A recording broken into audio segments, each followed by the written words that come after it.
اعوذ باللہ السمیع العلیم من الشیطان الرجیم بسم اللہ الرحمن الرحیم۔ معزز سامعین، میں ڈاکٹر حسن جمیل سندھو آپ سے مخاطب ہوں۔ آج میں انشاءاللہ تعالیٰ آپ سے سورہ النور کی مختصر تفسیر بیان کروں گا۔ اس سورہ میں اللہ تعالیٰ فرماتے ہیں کہ میں نے قرآن کو راہ ہدایت بنا کر اتارا ہے، اور میں نے تمام آیات میں تمام احکامات کو واضح طور پر کھول کھول کر بیان کر دیا ہے تاکہ تم سمجھو۔ یہ احکامات اس صورت میں پردے اور حد سے متعلق ہیں۔ اللہ رب العزت فرماتے ہیں کہ جب تم کسی مرد اور عورت کو بدکاری کرتے ہوئے پاؤ تو ان دونوں کو 100 کوڑے مارو، اور جب کوئی تمہارے پاس کسی بدکاری کا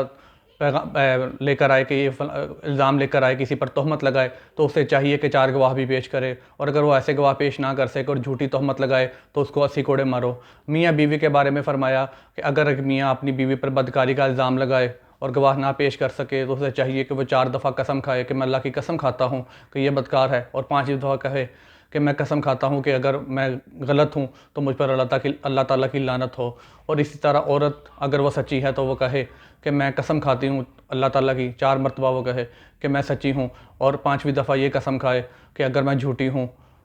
اور یہ مرد سچا ہے تو مجھ پر اللہ تعالیٰ کی لعنت ہو۔ اس طرح اللہ تعالیٰ نے واضح طور پر بتا دیا۔ اور اللہ رب العزت نے اس سورہ میں واقعہ افق کے بارے میں بھی بیان فرمایا ہے۔ واقعہ افق کچھ اس طرح سے ہے کہ ام المومنین حضرت عائشہ صدیقہ رضی اللہ تعالیٰ عنہ ایک قافلے کے ساتھ مدینہ کی طرف واپس آ رہی تھیں۔ رستے میں ایک جگہ قافلے نے پڑاؤ کیا، وہ اپنے اونٹ سے اتر کر رفع حاجت کے لیے گئیں تو ان کے مہار کو پتہ نہیں چلا، کیونکہ وہ عمر میں کم تھی اور وزن میں ہلکی تھی، تو وہ سمجھا کہ وہ اپنے کجاوے میں موجود ہیں، تو وہ جو قافلہ تھا وہ ان کے اونٹ کو لے کے آگے چل پڑا۔ وہ واپس آ کے اسی جگہ بیٹھ گئیں جہاں پہ ان کے اونٹ نے پڑاؤ کیا تھا کہ کوئی اللہ کا بندہ وہاں سے گزرے گا تو مجھے بھی ساتھ لے چلے گا۔ ایک صحابی جو پیچھے رہ گئے تھے قافلے سے وہاں سے گزرے تو انہوں نے ان کے پردے کی وجہ سے پہچان لیا کہ یہ مومن خواتین میں سے ہیں، اور ان کو ساتھ لے کر وہ مدینہ کی طرف آ گئے۔ تب کچھ شر پسندوں نے الزام لگایا کہ نعوذ باللہ اللہ کے نبی کی جو زوجہ ہیں وہ غلط کاری میں ملوث ہیں۔ تب حضرت محمد صلی اللہ علیہ وسلم نے بھی اس معاملے میں زیادہ تحقیق نہیں اور خاموش رہے، اور حضرت عائشہ صدیقہ کی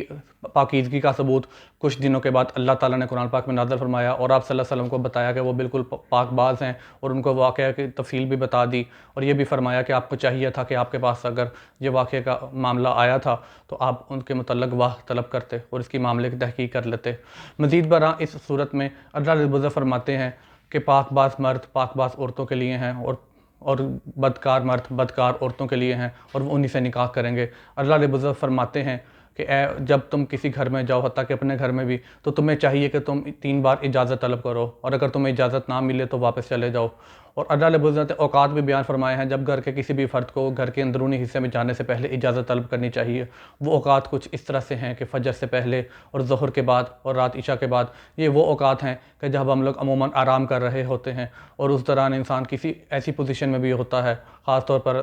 خواتین کے بارے میں فرمایا گیا کہ وہ اپنی چادریں اتار کر سونے کے لیے لیٹ جاتی ہیں، تو کسی بھی گھر کے مرد کو چاہیے کہ وہ جانے سے پہلے اجازت طلب کرے اور اندرونی حصے میں بغیر اجازت کے نہ جائے۔ اللہ رب العزت فرماتے ہیں کہ اے مومن مردو، اپنی نگاہیں نیچے رکھو اور اپنی شرمگاہوں کی حفاظت کرو۔ اور اسی طرح عورتوں کے بارے میں بھی فرمایا کہ وہ اپنی نگاہیں نیچے رکھیں، اپنی شرمگاہوں کی حفاظت کریں،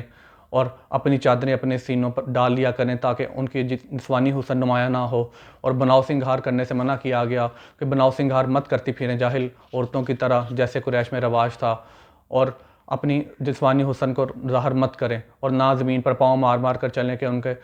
جسمانی حسن ظاہر ہو۔ مزید برآں اللہ تعالیٰ نے فرمایا کہ پردہ عورتوں کو ہر غیر مرد سے کرنا چاہیے، لیکن اپنے باپ سے، خاوند سے، بھائی سے، خاوند کے جو دوسری بیویوں سے بیٹے ہیں، یا چچاؤں سے، ماموں سے، خالہ سے، خالاؤں سے، ان سے پردہ نہیں کرنا۔ باقی ہر ایک سے پردہ کرنے کی اللہ تعالیٰ نے احکامات نازل فرمائے ہیں کہ ان سے پردہ کیجیے۔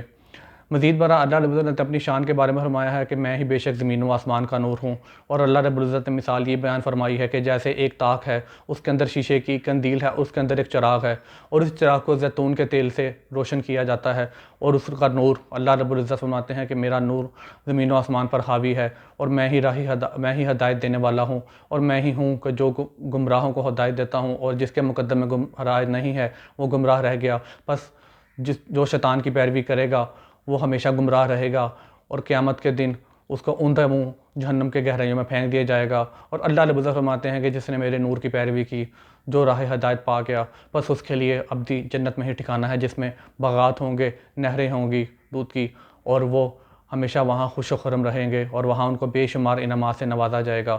اللہ رب العزت فرماتے ہیں کہ اگر میرا فضل اور میری رحمت نہ ہوتی تو کائنات میں کسی بھی شخص کو توبہ کی توفیق نہ ہوتی، کوئی بھی شخص پاک نہ ہوتا۔ یہ میرا فضل اور میری رحمت ہی ہے کہ تم لوگوں کو میں توبہ کی توفیق دیتا ہوں، تم لوگ گناہ کرنے کے بعد میرا فضل چاہتے ہو، میری رحمت چاہتے ہو اور میری طرف دوبارہ لوٹ آتے ہو۔ لہٰذا تم لوگ کو چاہیے کہ میرے فضل اور رحمت سے میرے ناموں سے وسیلہ لے کر مجھ سے معافی مانگا کرو۔ بس میں سب سے زیادہ معاف کرنے والا ہوں، میں سب سے زیادہ رحم کرنے والا ہوں اور میں سب کی توبہ قبول کرنے والا ہوں۔ اللہ رب العزت فرماتے ہیں کہ تم لوگوں کو چاہیے کہ اپنا جو مال تمہیں میں نے دیا ہے اس میں سے مسکینوں پر، بیواؤں پر، یتیموں پر، مسافروں اور ایسے لوگ جو اللہ کی راہ میں کام کرتے ہیں لیکن اپنے اخراجات کو آسان طریقے سے پورا نہیں کر پاتے، ان پر خرچ کرو۔ اور اگر تم ایسا نہیں کرو گے تو بے شک تمہارا مال تمہارے کسی کام نہیں آئے گا، اور بے شک وہی مال باقی ہے کہ جو تم اللہ کی راہ میں دے دو گے، باقی سب تمہارا دنیا میں رہ جائے گا، اور دنیا کی زندگی جو ہے وہ صرف ایک دھوکے کا سامان ہے، اور دنیا کا مال دنیا داری کے لیے رہے گا، اور جو مال ہم اللہ کی راہ میں دے دیں گے وہی ہمارے لیے آخرت میں کام آئے گا۔ اللہ رب العزت فرماتے ہیں کہ مومنین وہ ہیں کہ جن کے سامنے میرا ذکر کیا جائے، قرآن کی آیتیں بیان کی جائیں تو ان کے دل ڈر جاتے ہیں، وہ سجدے میں گر پڑتے ہیں، نماز قائم کرتے ہیں، زکوٰۃ دیتے ہیں، میرے بتائے ہوئے احکامات پر چلتے ہیں، اور صبح و شام میری تسبیح بیان کرتے ہیں۔ بے شک کائنات میں اللہ رب العزت فرماتے ہیں ایسی میں نے کوئی چیز نہیں اتاری کہ جو صبح و شام میری تسبیح بیان نہیں کرتی۔ اور جب لوگ میری تسبیح، اور ہمیں بھی چاہیے کہ ہم صبح شام اپنے رب کی تصدیق بیان کریں، اس کی تسبیح کریں۔ 5 ٹائم نماز پڑھنے کا حکم دیا گیا ہے، نماز ادا کریں، تہجد کی نماز کی بڑی فضیلت ہے، تہجد ادا کریں۔ اور اللہ رب العزت فرماتے ہیں کہ روز قیامت جب سب لوگ بدحواس ہوں گے، مدہوش ہوں گے، حالانکہ وہ نشے میں نہیں ہوں گے، تو اس وقت ان لوگوں میں سے جن لوگوں نے مجھ پر سچے دل سے ایمان لایا، میرے انبیاء کی پیروی کی، صرف وہی لوگ سکون میں ہوں گے، وہی لوگ میرے عرش کے سائے تلے ہوں گے، اور ان کے لیے آخرت میں بھلائی ہے، اور ہر شخص کو اس کی بھلائی کا پورا بدلہ دیا جائے گا۔ اور جو شخص گمراہ ہوا، جس نے شیطان کی پیروی کی اور جس نے میرے احکامات کو ٹکرایا، منکر ہوا، میرے ساتھ شریک کیا، بس وہ اپنے شریکوں کو اس دن دیکھ کر بے یار و مددگار رہ جائے گا، اور وہ سوائے مایوسی کے وہاں کچھ نہیں پائے گا۔ تو ہمیں چاہیے کہ ہم ایک اللہ کی عبادت کریں، نماز پڑھیں، زکوٰۃ دیں، اللہ کی راہ میں مال خرچ کریں، اور اللہ کے بتائے ہوئے احکامات پر عمل کریں۔